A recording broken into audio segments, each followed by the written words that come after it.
Now, how you can propel and navigate through all that you need by your own ways and methods. He came with a point of him trying to be doing addresses like every year to try to update people and to enlighten people how far the country is gone politically, economically, and in another way people may want addresses be done. And today I want to give you a brief history or even an update of what he has been doing things. And the first address since he got into power, he did it on November 9th, 2023. The second one he did it on 21st of 2024, and the one that he did just today, 20th of November 2025. There's a very clear indication that our president is very clearly wanting to show us the aspect of clarity, transparency in governance and leadership. Now, today being the JKS Thursdays, we're doing a very special edition on the third time of the State of the Nation address with our very own President William Ruto. And we know there are some things that you've heard, there are some things that you've heard and you've not understood. There are some things that you've not heard and you want to hear them for the first time. And as a country, as a citizen, there are some things that you need to be informed of. And that's why we're starting off JKS Thursdays very early. And what we're doing tonight is a very special edition on the State of the Nation address with President William Ruto. We shall be giving you what he said and exactly what he said in a layman's language so that you can understand where we are as a country. And come with me as we do this special edition.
Welcome to this special edition, the State of the Nation address with me, JKS, Jeffrey KIMAIYU SOMBA. You can just join us through our social media platforms, that is EBN TV Kenya or across, and our SMS line is 23059. Remember, here on EBN TV, we make sure that we transform your world, and that's what we are doing today, to make sure that we inform you, update you, and we light you on the things that maybe the president said or even addressed the nation today, and you'd not get a glimpse of the same. And today, President William Ruto today delivered a comprehensive State of the Nation address to Parliament outlining constitutional obligations, economic progress, social reforms, and the government's long-term development strategy. Speaking before a joint sitting of the National Assembly and the Senate, the President said the Constitution, specifically Article 132, Clause 1 and C, and 131(3) requires him to report annually on the realization of national values and on Kenya's progress in fulfilling international obligations. And we're looking at the promises made and promises kept. The president declared that the government has made significant strides over the past 3 years, saying the progress witnessed across various sectors marks only the beginning of a broader national transformation agenda when moving to economy rises to 6th largest in Africa. Highlighting economic performance, the head of state noted that Kenya has moved from the 8th to the 6th largest economy in Africa. The country's GDP has grown from $115 this is into billion 3 years ago, to $136, and this is in terms of billion. And according to the International Monetary Fund, this is IMF, he attributed this growth to deliberate policy choices, disciplined executions, and reforms aimed at unlocking economic potential. We also have the issues of health coverage. This is expanding the expansions under SHA. And on social reforms, the president reported major gains in health access. More than 27 million Kenyans are now registered under the Social Health Authority, tripling the highest ever enrollment under the former NHIF. And over 10,000 health facilities have signed up to provide services under the new system. And he also added that he said this demonstrates that universal access to health care and we're moving to the issue of SHA, to the issue of transforming agriculture through water harvesting and technology. And the address also focused on food security and agricultural modernization, where the president observed that only 15% of Kenya is naturally suitable for grain-field agriculture, but argued that the remaining 85%, mostly arid and semi-arid regions, holds enormous untapped potential. He also emphasized that if Kenya invests in harvesting and storing rainwater, fast dry regions can be converted into major agricultural production zones through irrigation and dam projects. In addition, the government has digitized farmer support. Registered farmers on the National Agricultural Information System have risen from 300,000 in 2022 to 7.1 million today, enabling targeted interventions and reducing exploitation by brokers and cartels. We also have the issue of youth empowerment through Nyota programs, which our president today addressed, and youth development featured prominently within the president championing the Nyota program, described as one of the most ambitious youth empowerment initiative in the country's history. And over the next 5 years, it aims to uplift 820,000 unemployed young people through digital skills, entrepreneurship grants, and recognition of prior learning. We also have the issue of education budget climbs to very close or even to 700 billion. Ruto announced that the education budget has grown from 490 billion in 2021 to over 700 billion this year, calling it a critical investment in the country's future workforce. He also urged the nation to embrace ambition, noting that the South Korea, whose GDP matched Kenya's at independence, now enjoys about an output of 36 billion USD compared to Kenya's 2,200 USD dollars. New financing models for infrastructure, and he addressed fiscal constraints affecting national development and outlined two new funding mechanisms, whereby the National Infrastructure Fund and the Sovereign Wealth Fund. And the president said these instruments will help finance major national projects in water, roads, education, energy, and digital infrastructure without relying on unsustainable borrowing or increased taxation. He also stressed the need for innovative public-private partnerships to attract global and regional investments, a future built on ambition. And in closing, President Ruto said Kenya has strengthened its economy, expanded healthcare, empowered youth, modernized agriculture, and laid out new frameworks for sustainable development financing. He called on the Kenyans to embrace ambition as the country moves into the next phase of transformation. And now, as we said before we started off this, there are some things that may be mentioned to very local people or remote people from around this region, and sometimes these are jargons, very heavy words and statements that maybe you may not understand what it all means about, but we're here to make sure that we break this down to your understanding, whereby we're looking at the promises that President William Ruto did to the citizens that maybe was climbing back into power, and the kind of promises that we did not eat as a people. And that's why today he made the address to make sure that we are monitoring the steps that we've made as a country. And we were just to break down what he said is that several of the economic claims were disputed because key figures on milk, coffee, sugar and government spending were challenged for not matching official data, and some of the growth statistics appear optimistic or based on provincial numbers, not final verified figures. And we're also looking at the big transformation narrative versus what we're looking at, what we can call the grand reality, or even what the promises entails and what we're looking at. It's like you're trying to order something online, you've the greatest of all expectations, but what comes on the table or even what you meet physically is the opposite and contrary to what you had expected and what your expectations were ordering.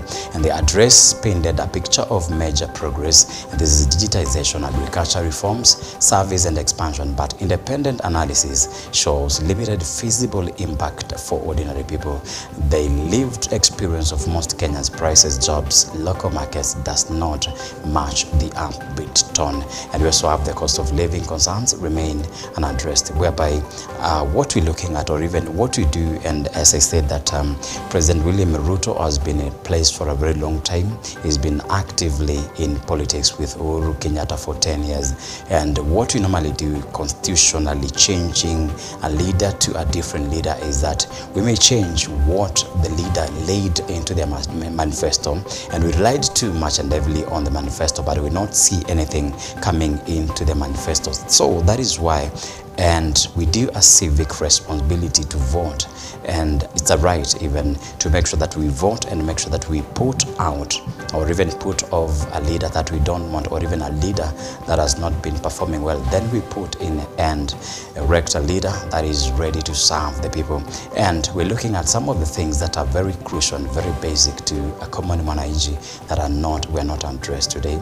And I think you have your own question, you have your own suggestion, you have your own point of view where maybe we wanted something to be addressed by a president and maybe it was not addressed. You can also hear it, you can even push it to make sure that next time, or even at the shortest time possible, because we are also looking at the by-elections taking place in various regions of this country. We want to make sure that before we put in position our politicians and leaders, we want to make sure that we have the right leaders in place, leaders that will deliver all that they promise. And we are looking at very many leaders doing very crucial things and maybe doing a door-to-door campaign to make sure that they will vote us into their spaces. So if you do that, make sure that you do it right. Now, the speech did not provide concrete, immediate solutions to food prices, fuel, electricity, and basic commodities. And this is a top pain that is coming from citizens. And critics say the address focused more on processes and achievements than real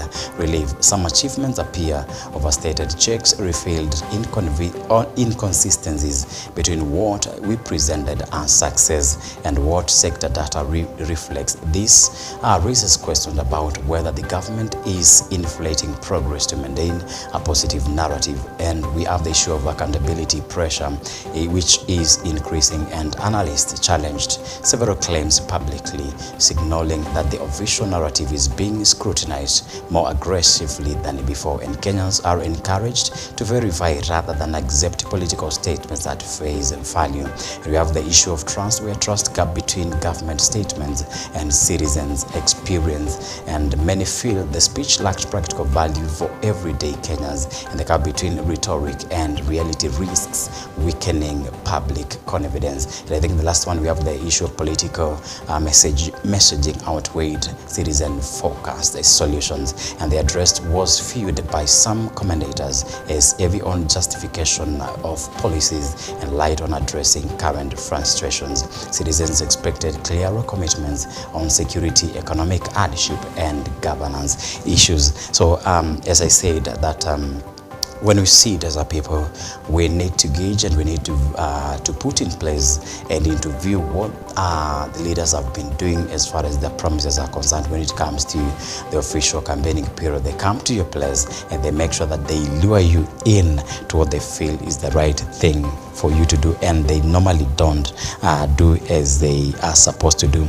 And that's why today we're looking at the issue of infrastructure, and there are some very key things that maybe are not taken care of, maybe when it comes to the issue of SHA, whereby I've seen President Ruto is trying to is cushioning this issue of SHA when considering the issue that has been eating on that's the cancer issue, whereby is risen the value from 550,000 to 800,000 Kenyan shillings, which, number one, Kenyans are yet to confirm whether these things are true, as critics are saying. But as we move on, we shall be knowing the right direction we take as far as the address is concerned. Now, we're looking at a lot of projects that our president is launching in line with his deputy president, Kithure Kindiki.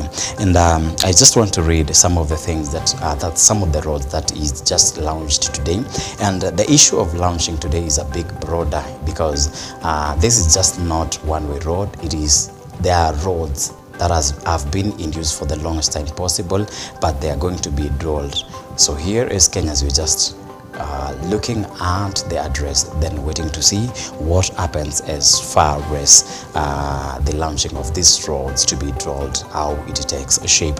And the first road to be dulled is Rironi Naivasha Nakuru Mau Summit Road. The second road is Rironi KIMAIYU. This is Naivasha Road. We have Muthaiga Kiambu Nduberi. We have Machakos Junction to Mariakani. We have Mau Summit Kericho Kisumu. We have Kisumu Busia, and we have Mau Summit Eldoret Malaba. We have the river Namanga, and we've Karatina Nanyuki to Isiolo. We have the road coming from Makutano, Embu, Meru, Maua. We also have Mutwapa to Malindi. We have Mombasa, Lungalunga, Kericho, Kisii, Migori, and Isebania. Nakuru, Nyahururu, Karatina, Kisii, Oyugi, Sairo.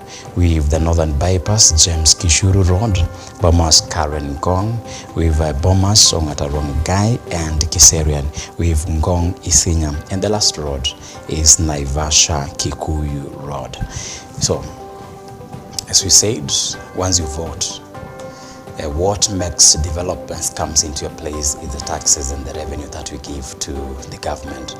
So if there is any promises that are made in the State of the Nation address, you can just follow up to see that it is coming into place. There is a special edition on the State of the Nation address coming up. JKS Thursday, the bulletin, and our sign language interpreter will be Laura Omonti. 2 years ago, when I delivered my first State of the Nation address, I had a vision to sell. Today, I have a story to tell. A story written not in the quiet offices or the comfort of boardrooms, but out in the blazing sun of our farms, in the dust of construction sites where our affordable homes now rise, and in the grit of our community health workers, doctors, medical professionals who refuse to surrender in the quest for universal health coverage. It is written in the steady hum of our factories, in the determination of millions daring to dream and finance their vision through the Hustler Fund, in the courage of our young people working on housing sites, in the Climate Works program, in the digital ecosystem, and in the bravery of those who, looking beyond our borders, have sought livelihoods abroad to sustain families back home. A story of sacrifice, a story of sweat, a story of progress that has not come easy. It is a story you can see in the numbers, feel in the homes, and trace in the lives transformed across our republic. A story whose facts are available for all to examine, except perhaps for the cynical who have no facts. Today, The evidence is clear, evidence of promises made and promises kept. In just 3 years, we have built not monuments of words, but foundations of progress. And yet, even with these achievements, I am convinced that this is only but the beginning. As I prepared this address, I reflected deeply on the long road we have traveled as a nation. 62 years shaped by struggle, sacrifice, hardship, triumph, and milestones that have affirmed our spirit. From that reflection came one undeniable truth. We have made commendable progress, but Kenya still punches way below its true weight.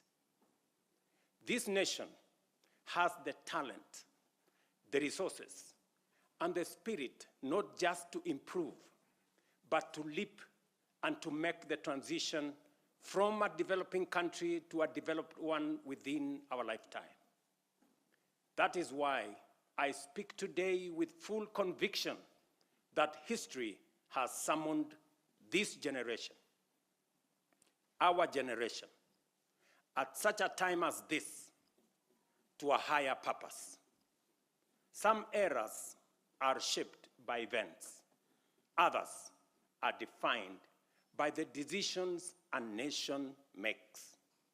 And today, Kenya is called to make such a decision, to finish the journey our forebears began, and finally turn our long-held potential into lived reality. To do this, we must cast off the prevailing mindset of being content with the average. We must step beyond the comfort of the familiar and the ordinary and reach with courage, clarity, and conviction for nothing less than excellence and greatness. Therefore, as we examine the achievements of the past 3 years, results that have laid a firm foundation for equality of opportunity and a nation where no one is left behind, today, I will also place before you not just a vision, a national project that is realistic, grounded, and entirely within our reach.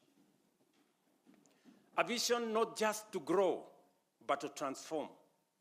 A roadmap not merely to move forward, but to rise from development.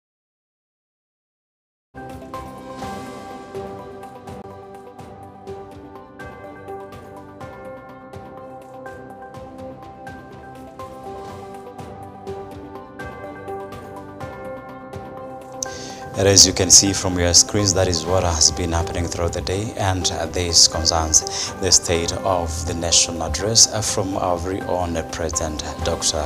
William Ruto. Now we're getting into the bulletin tonight, and my sign language interpreter is Laura Omonti. My name is Jeffrey KIMAIYU SOMBA, and let's get the show started.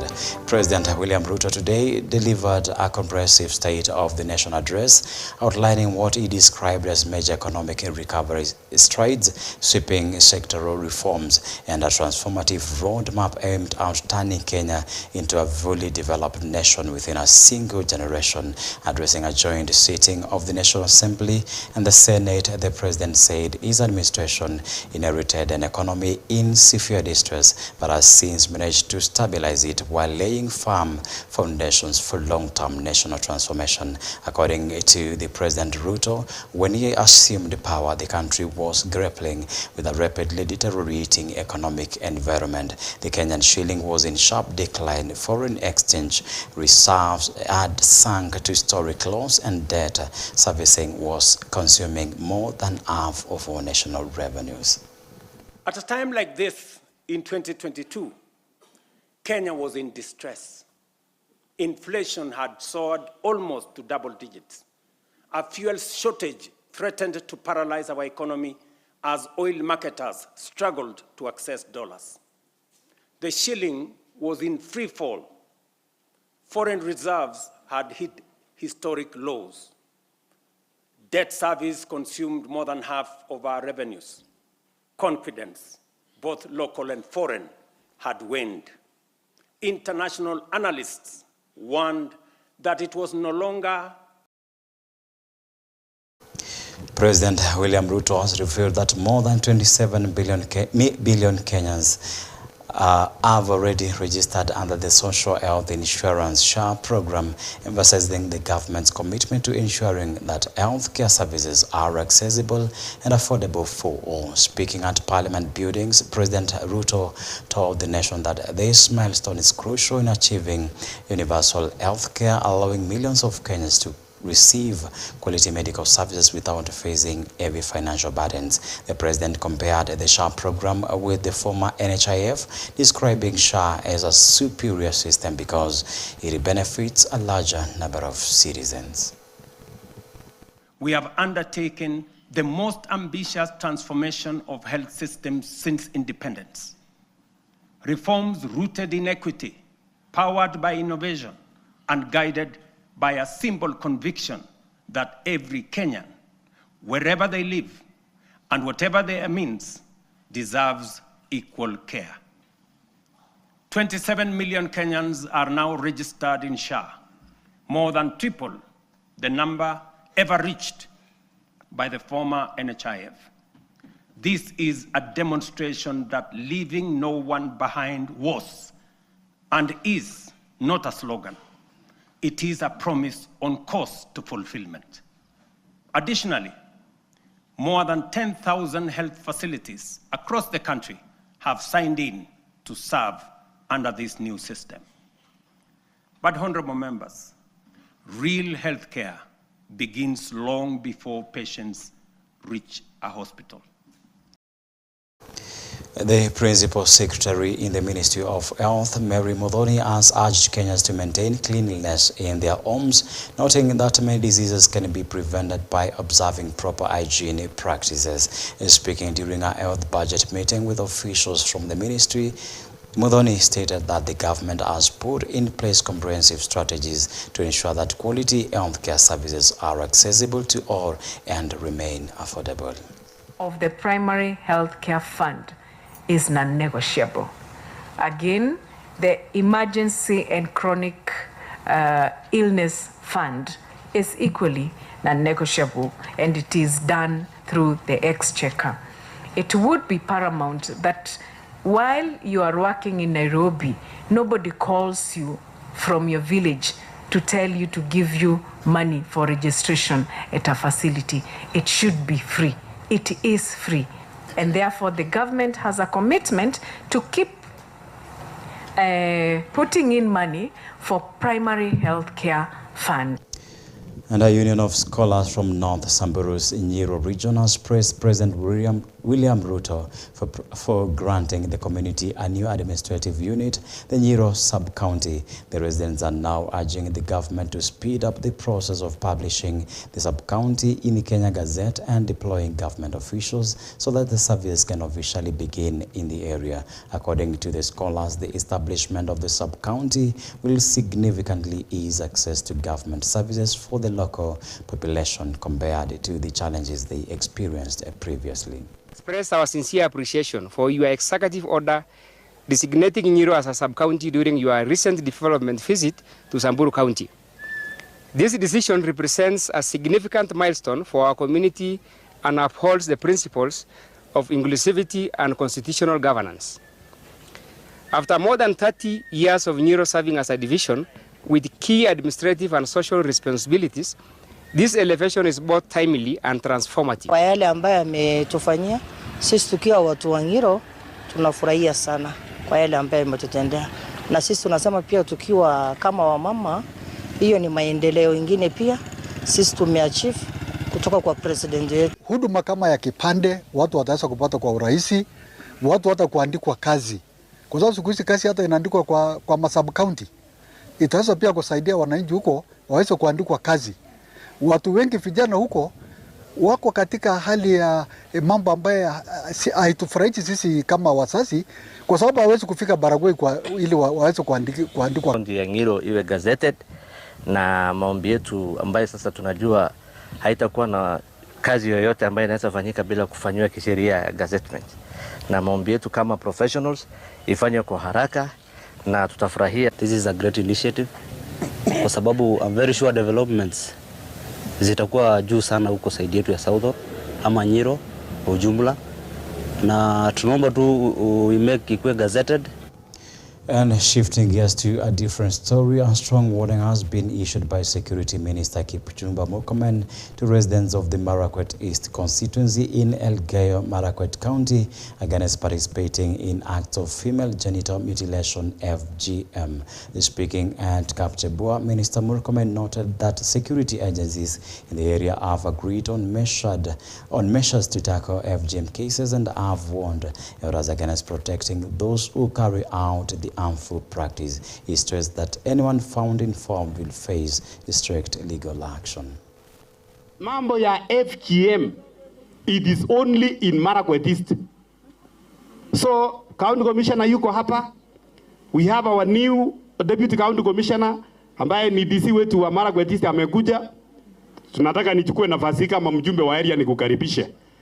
Na waziri sababu sasa yeye is the Minister of Interior na anaelewa na anatoka sehemu hii. Hatutaki kusikia maneno ya FGM kwa Marakwet East.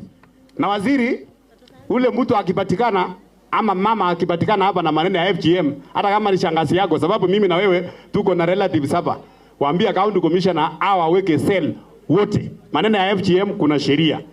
Hakuna FGM itaendelea hapa. Hakuna kukata msichana yoyote kwa Embobuti na kwa Marakwet East.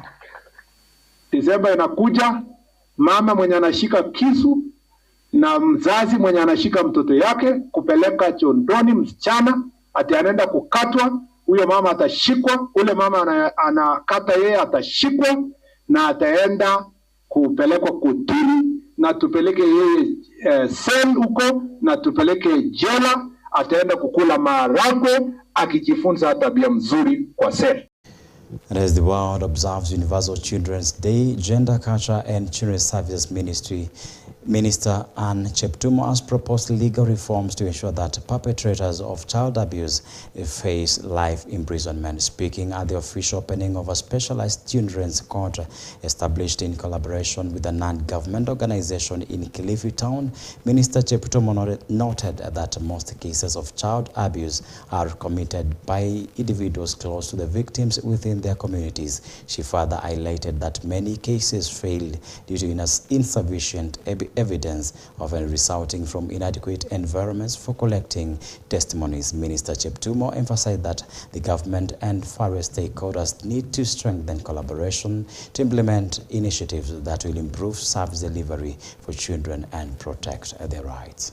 These children to live in a safe home, where in the evening when they come after school, they feel confident to come home. Not to come home and meet an uncle who is a perpetrator, who is being kept by the father and the mother, thinking he's a relative. Kumbe nikamkora hapo, iwonsa ile wazazi wameenda kazi, ananyemelea watoto. Huyo ni mtu tunasema ashindwe, justice Mugure Tande, funga yeye, and we may even need to amend the laws to ensure that they stay in court, they stay in cells for the rest of their lives.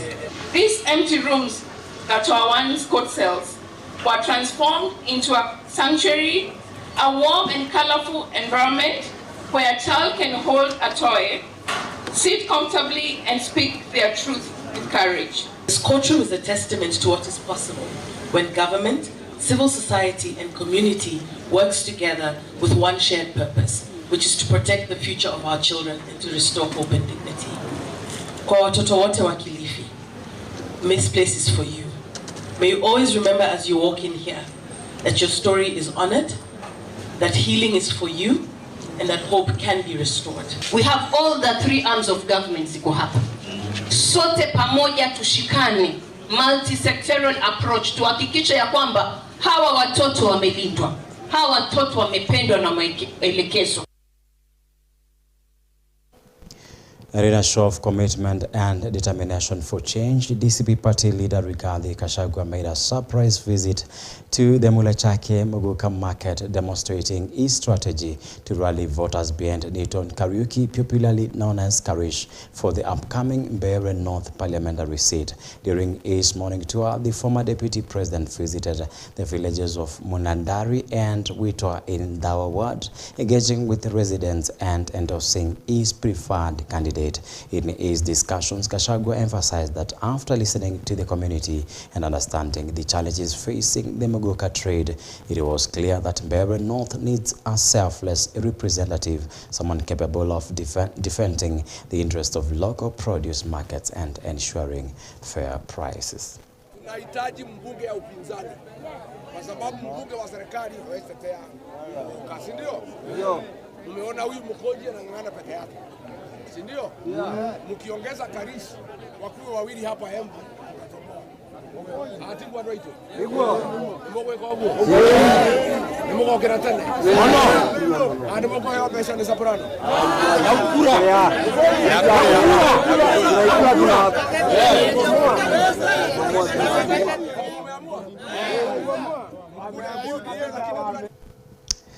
It's a prayer, and we plead to the leaders that we have that it becomes an habit, it becomes a duty and a responsibility that when you go to campaign officially, how simple you carry yourself and how easy you conduct yourselves, how easy you serve us outside there. Let it be the habit that you just carry after we vote you in. And that story from Gachagua and issues of Mbeere elections, that is by-elections, brings us to a short break. We are coming back.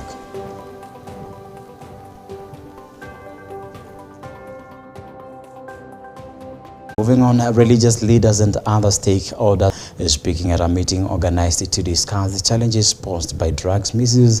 The leaders cited insecurity in some villages, poor parental guidance, and negligence by police officers in apprehending drug offenders by major contributing factors. They called on the government to work closely with the residents to eradicate this growing menace and protect the youth from its harmful effects. Kama sisi wananchi hatuwezi kuongea shida yetu, nani ataongea shida yetu? Hakuna mtu mwingine atatoka mahali ingine kutuongelesha shida. Sisi ni wananchi na tunajua shida ya hii Garissa na tunajua pia suluhu. Kina mama tumeongea hii watoto ni ya wazazi na wazazi wametoka Garissa.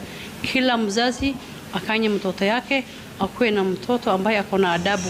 So jamii inatokana na family. Family ikiwa mzuri, kila family ikiwa mzuri, jamii pia itakuwa mzuri. Tumeongea kwa wingi sana. Ungependa tusaidiwe na serikali namna kukomesha hii dawa ambaye imeathiri watoto wetu, future yao imeharibika na wameshinda kufanya kazi.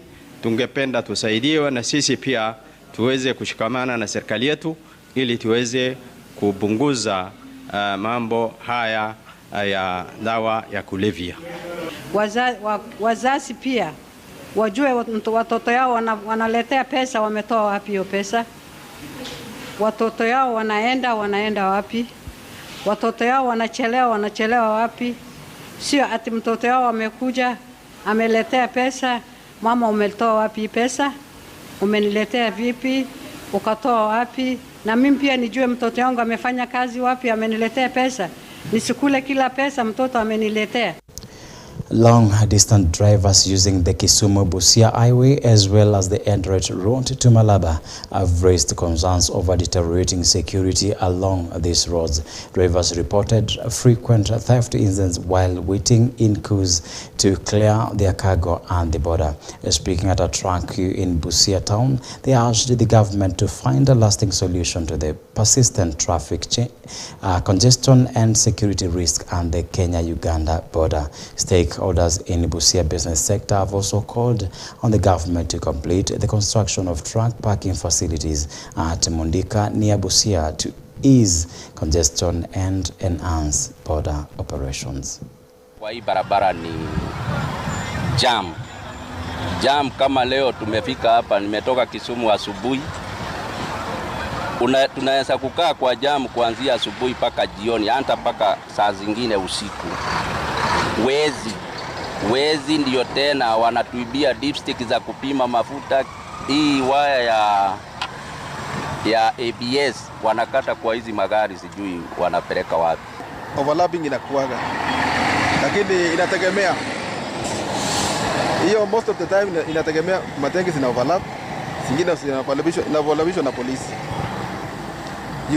Huwezi toka peke yako bila kuwa na polisi. Tunashirikiana na serikali na county government, tunataka watengeneze trailer park.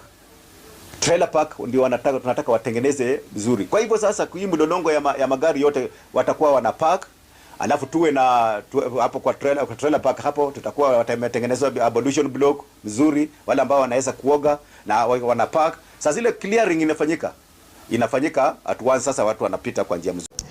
The Anti-Doping Agency of Kenya, ADEC, has urged athletics to exercise caution when using over-the-counter drugs that are not prescribed by a medical professional.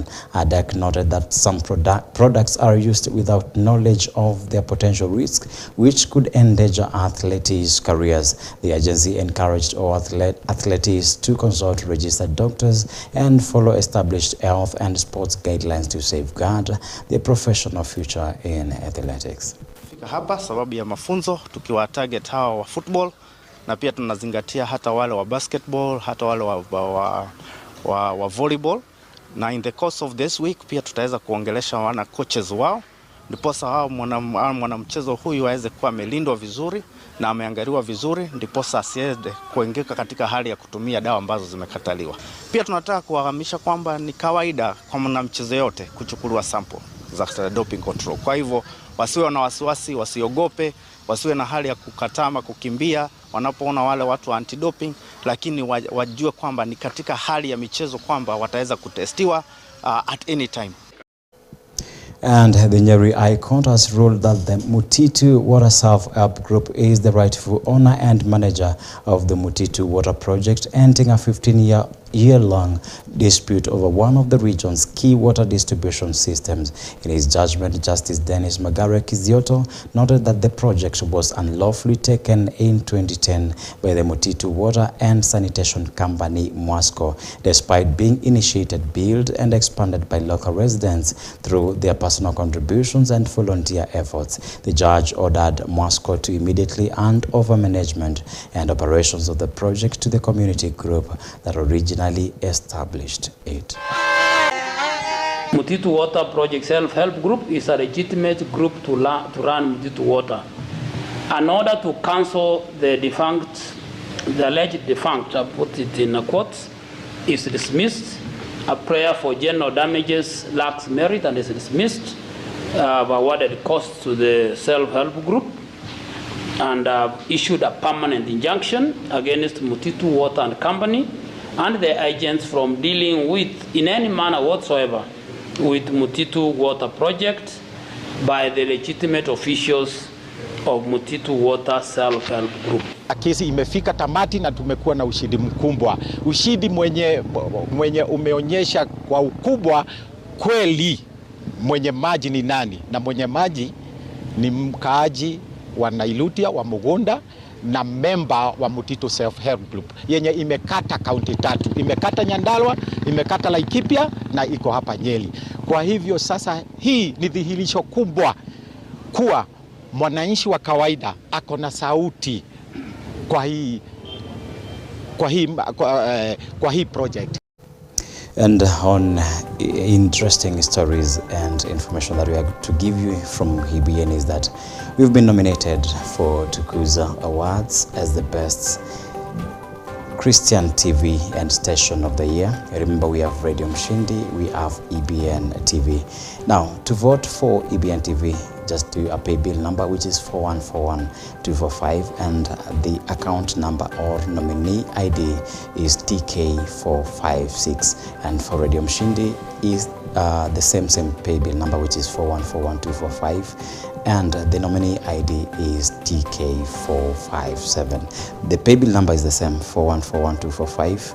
The difference in the nominee IDs is only one, TK456 for EBN TV and TK457 for Radio Mshindi.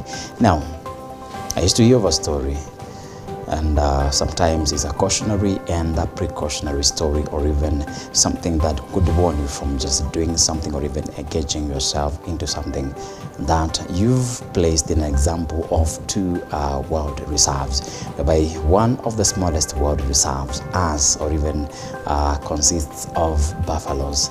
Then because of your safety, you are running from the forest whereby we have, or even from the reserve whereby buffaloes are hosted. Then because of your safety again, you're shifting to the reserve whereby the reserve is hosting rhinos. So this to me, maybe you're fearing for your safety and security, but the next step that you're making is more dangerous and risky than you're doing. That's a thought of the day. I'm JKS for JKS Thursdays by Sign Language Interpreter has been Laura Amondi, and from here we wish you a good night. May God bless you.